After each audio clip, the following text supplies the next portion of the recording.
हिंदी हमारी मातृभाषा है और पूरे दुनिया में हिंदी भाषा से लोग आकर्षित भी हो रहे हैं। इस वक्त जो हमारे साथ मौजूद हैं, दरअसल वो रूस की है। रूस में प्रोफेसर के तौर पर इन्होंने काम किया और फिर जर्मनी में भी तकरीबन 17 वर्षों की सेवा दी।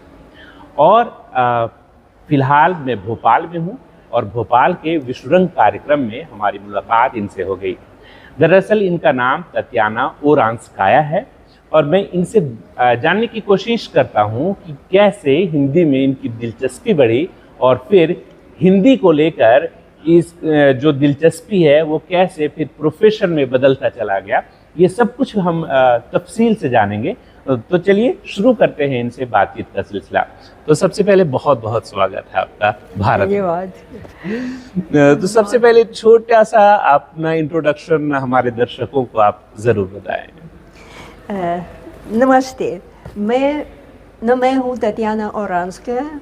मेरा जन्म लेनिनग्राद में हुआ था कुछ साल पहले, और वो जो शहर लेनिनग्राद के नाम से पहले मालूम था, अब उनका नाम है, इस शहर का नाम सेंट पीटर्सबर्ग है।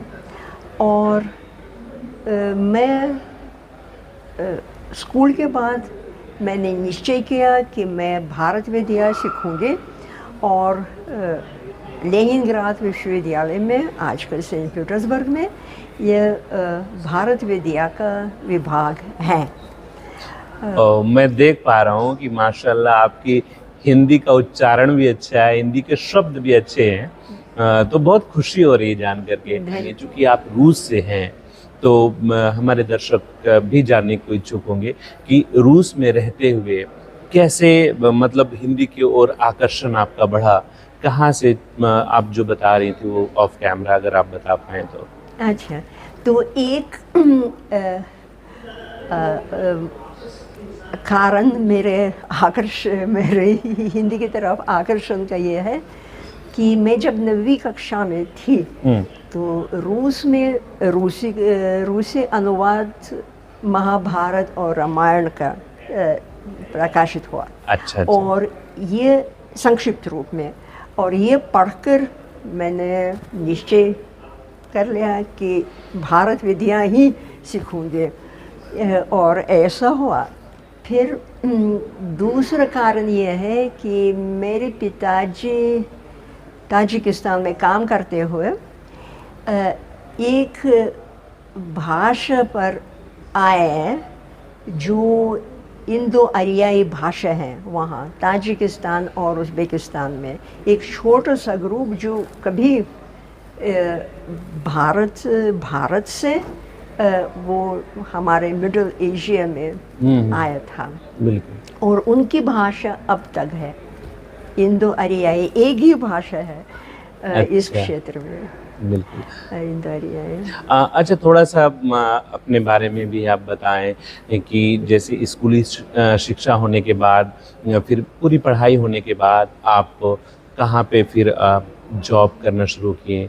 क्या आपने पूरा साल रूस में ही बिताया या फिर और किसी देश में आप गए इसको लेकर के? काफ़ी साल मैंने रूस में ही बिताए। अपने ही विश्वविद्यालय में मैं स्नातकोत्तर होकर अपने ही विभाग में अध्यापिका बनी। फिर वो अच्छा, ये बहुत खुशनसीबी होती है कि जिस विश्वविद्यालय में पढ़ा जाए उसी विश्वविद्यालय में काम करने का मौका। कौन सा विश्वविद्यालय था?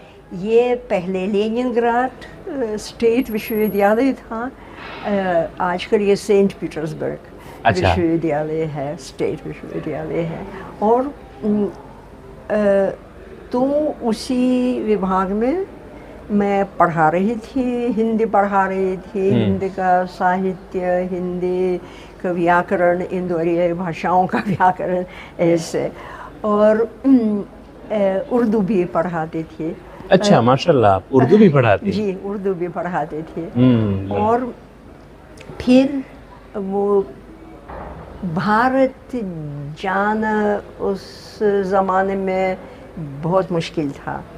ये कब की बात बता रहे हैं आप? अब मैं वो 70-80 अच्छा, 80 के दशक। 80 के दशक की बात बता रहे हैं। फिर पेरेस्ट्रोइका के ज़माने में मुझे भारत जाने का आखिर सौभाग्य मिला। और मैं यहाँ केंद्रीय हिंदी संस्थान में मैं अध्यापक होकर भी मैं हिंदी पढ़ रही थी भारत में तब विदेशियों के लिए शाखा दिल्ली में थी।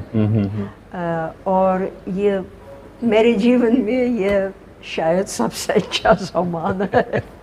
तो ये 10 महीने भारत में। और फिर मतलब पूरी फिर हिंदी आपने भारत के दिल्ली में सीखी मतलब? कुछ काफ़ी यात्राएं मैंने की थी। अच्छा। उस समय भारत में। और इसके बाद मुझे वो विजिटिंग प्रोफेसर के रूप में मुझे हैम्बर्ग विश्वविद्यालय में बुलाया गया। और जब वहाँ पोजीशन खाली हुए तो मुझे वो प्रतिभागिता में भाग लेने का आमंत्रण मिला और अचानक मैं हैम्बर्ग विश्वविद्यालय के प्रोफेसर बन गई। बहुत शुक्रिया हमसे बात करने के लिए। तो ये थे हमारे साथ रूस की ततायाना ओरांस्काया जी, जिन्होंने साफ तौर पर कहा कि हिंदी एक ऐसी भाषा है जो किसी को भी अपनी ओर आकर्षित करती है और ये वाकई एक भारतीय के तौर पर सुनने में बेहद सुखद की अनुभूति होती है। और एक मैसेज भी है हम सभी भारतीयों से कि जितनी भी भाषाएं हैं उसे भी सीखी जाए और साथ में हिंदी जो हमारी मातृभाषा है उसे प्रमुखता से सीखी जाए और उसका अपनी पूरी ज़िंदगी में अमल में लाया जाए। अपने सहयोगी वीडियो जर्नलिस्ट के साथ शमीम अहमद, भोपाल। जनहित से जुड़ी खबरों के लिए PMN न्यूज़ को लाइक करें, शेयर करें और चैनल को सब्सक्राइब जरूर करें।